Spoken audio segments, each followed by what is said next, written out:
Halo teman-teman, kita kemarin sempat lihat video yang bagikan tips cara menghilangkan batuk yang bandel dalam minum obatan kimia belum sembuh juga. Terus dia bagikan tips dengan memakan kencur.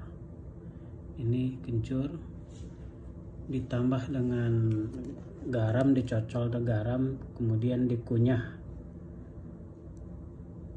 mentah-mentah.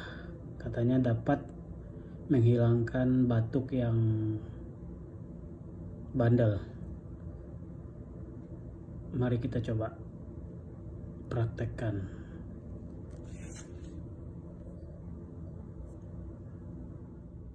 Ini kencurnya yang udah dicuci. Tadi karena agak layu, saya hilangkan kulitnya. Dapur ya yang halus. Terus kita kunyah.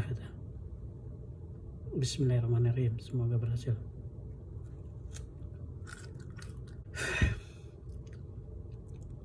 Rasanya kayak gimana ya? Kayak aneh sih.